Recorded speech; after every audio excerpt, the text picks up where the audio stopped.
All right, welcome back to our channel, Princess Seat. Once again, we're back on course today, the 3rd of October 2025, and we have with us this morning a very important message we need to pass across to our beloved family. Yes, I know that we are all still patiently waiting for the expected update from the Pioneer projects and other ones within this system.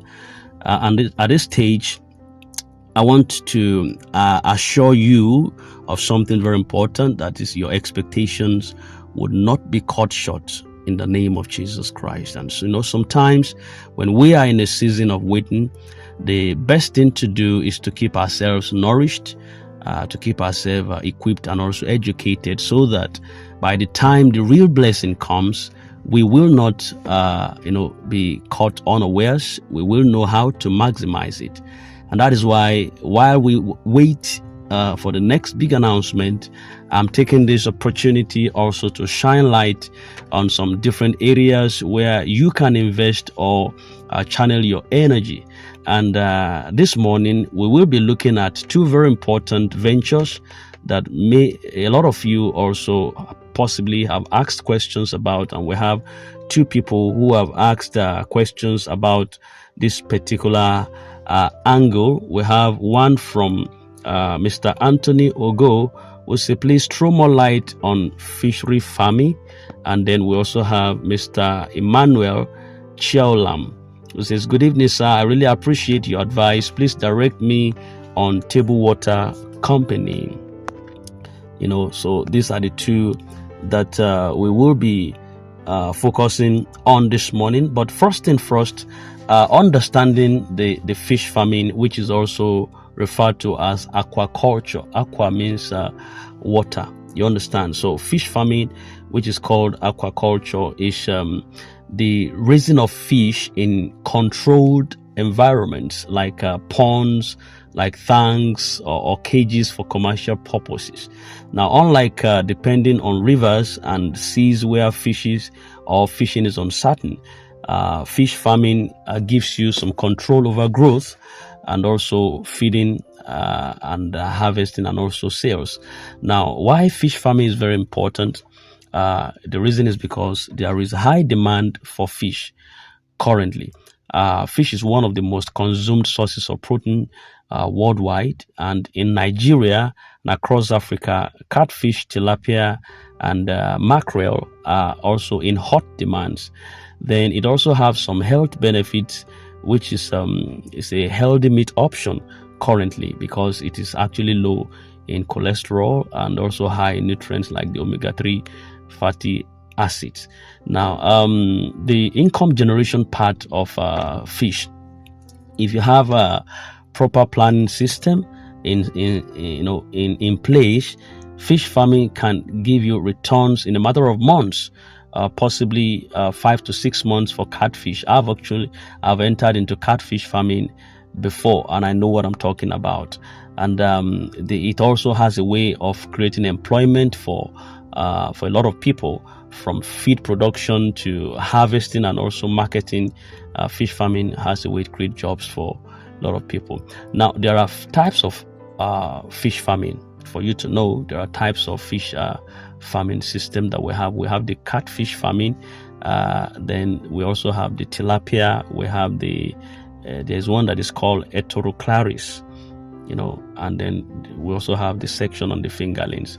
So for the catfish farming, it's the most popular currently in Nigeria because catfish grows very fast, and then it survives in different conditions and also has some strong market pools like that. So it's very good. It's a very nice initiative. Then we also have the tilapia farming, which is also widely consumed, but somehow it requires good water management when it comes to the tilapia farming.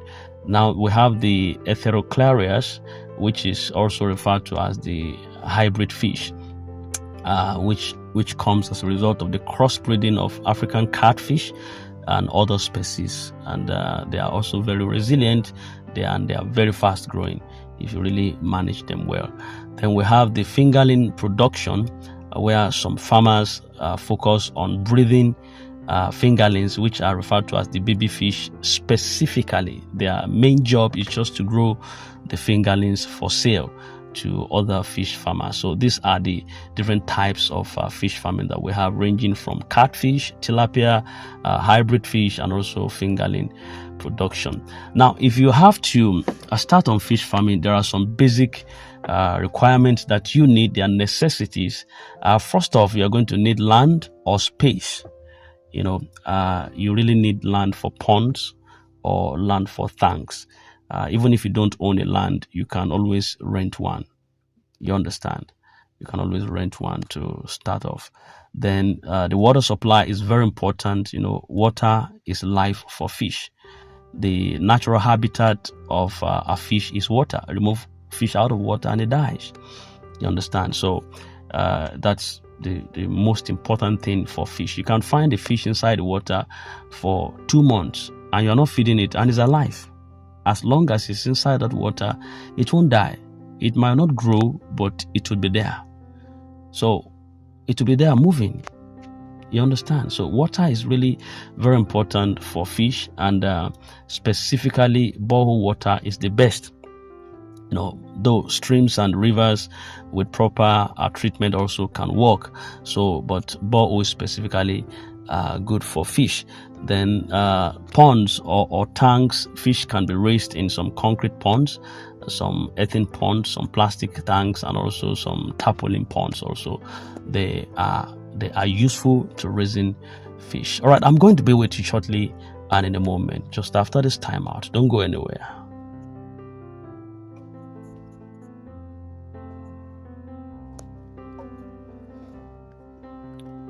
All right, then when you talk about the breeding, that is having to breed good breeds, you have to start with healthy fingerlings from a very trusted hatchery. It will help you to have fingerlings that will grow very fast. You can have some fingerlings that will be there 3 months, they are still like babies. They are not growing at all. Yet you have some that are just between 2 months, they have changed, and then they are so much massive and all that, they're all over the place. And sometimes these hatcheries, they normally mix them. They will mix some good ones with bad ones, and you see while some are growing faster, some are just they are like midgets. They are not just moving body. You understand? So you have to get from a trusted hatchery the fingerlings that are very healthy. Then on their feeds, feeding accounts for about 70% of the cost. So balanced feed is very essential for fast growth. Some actually make their feeds themselves with some nutritious components, but if you cannot do that, just make sure that where you are buying from is actually is a very good place to ensure that there is a consistent growth with the fishes. Then you have to have the knowledge of management skill. You need to learn about water quality, the feeding schedules. Fishes actually like feeding most times early in the morning or late at night. You understand? Not even in the afternoon, they wouldn't eat at all. Then the disease prevention mechanisms, you have to understand how this works. One fish up to 500 fish can die just at a go if the management system is not really secured or in place. Now the cost and the profitability, we have to discuss this too. If you have to set up a fish pond, the cost, depending on the scale, starting with 1,000 fish or catfish fingerlings, may cost you between maybe like 200,000 or 300,000, including the pond setup feeds and also the water, depending on where you are getting it from. Now, the growth period also is around like 4 to 6 months. 4 to 6 months, and if you have to sell them, matured fish of like 1 kg, 1 kilogram plus can possibly be selling right now maybe around 2,500 or 3,000 or so. As of then, when I was maybe like 2-3 years ago, Then like that 5 kg was around was it 3,000 or so, 3 or 4,000. But now it could even be more expensive than that. You understand, especially for those that are in vogue right now on the market sale or something. Then the profit margin, if it is well managed, you can almost get up to 30% to 50% return on investment. So everything is proper planning, and if your fishes are big and they are very healthy, you will get it sold at a very good price. Then the challenges in the fish farming market, the high cost of feed is the biggest challenge, where currently a lot of farmers now produce local feed to reduce expenses because of the high cost of feed. Very, very expensive, very, very expensive now. So, and then the water management, there are some poor water quality that can kill fish. It happened to me then, and I just had to. It's one of the things that discouraged me because of the place I was staying, and there was no good borehole before I changed and relocated from there. So, and I had to, at a point I had to one of my fish was up to 1 year, and it was so massive, almost 5 to 6 kg. You know what that means? By the time I killed it, the fish has turned to meat. It was almost like a cow meat. You see the blood so red and things, it was so massive. We really enjoyed it. It has grown so massive. A fish that was supposed to be sold within 3, 4, 5 months, and I left it for 1 year, almost like one or two of them. I just left them for like museum, and by the time I killed it, oh God, it was a pepper soup night. You understand? So that's the market price fluctuates, okay, and the challenges that you also have in the fish farming. Sometimes some of them get into disease outbreaks, which is sometimes overcrowding or contaminated water can lead to massive loss if you don't take caution about that. Then the market, like I said before, the market fluctuations of the prices, it may vary depending on the season and also the demand. So, but for you to succeed, generally, start small and then begin to expand gradually. Network with local fish farmers to learn practical tricks or tactics on how to go about all of these things. Then you should keep accurate records of their feeding and expenses. And finally, you can diversify. You can add fish smoking and also packaging for extra income. All right, I think that settles that about the fish farming. And if you want to go into that, it's also a lucrative venture. Just take care of all of this information that you have been provided with, and you're going to succeed, right? You're going to get massive returns in a short time. Thank you very much. Then going secondly to starting a table water company. There's also a concern, table water production, popularly called pure water or bottled water business.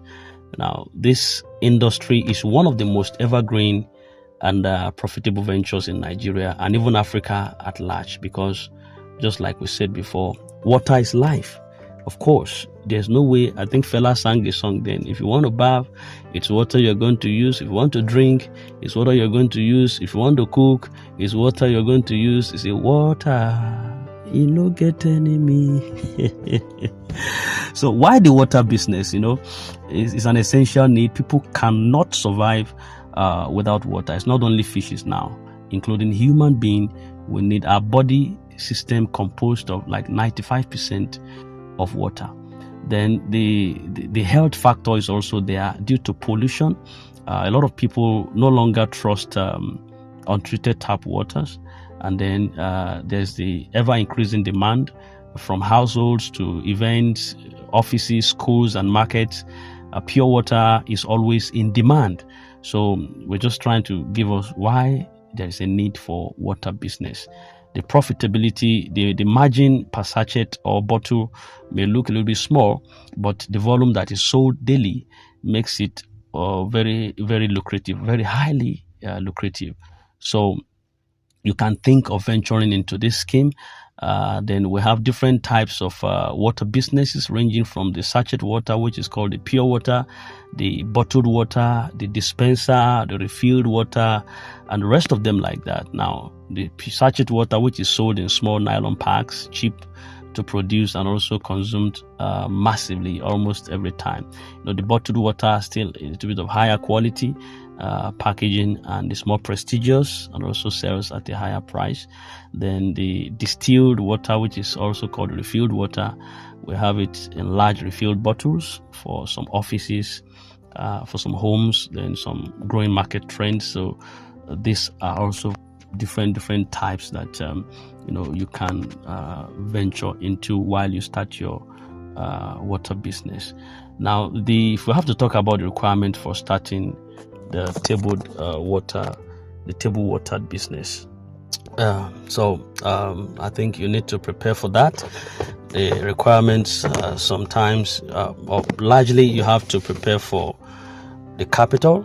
It's a capital intensive investment. You need to budget for equipment, the space, the licensing, and the operations too. They are part of the deal. Then the location, you need a clean environment with access to good water source. Then your equipment, which includes water treatment systems, your filters, your reverse osmosis, your UV sterilizers, and the automated sachet or bottle filling and sealing machines. Then you need some storage tanks and water supply too, very important. Then without mincing word, you need the regulatory approvals. In Nigeria, you must register with NAFDAC and also meet hygiene standards. So you should know that is a non-negotiable issue. Then staffing, you need at least workers for production, for sealing, for packaging, and also distribution. Then your networks, your distribution networks, very important, like your vehicles or tricycles for delivering water for retailers and also customers.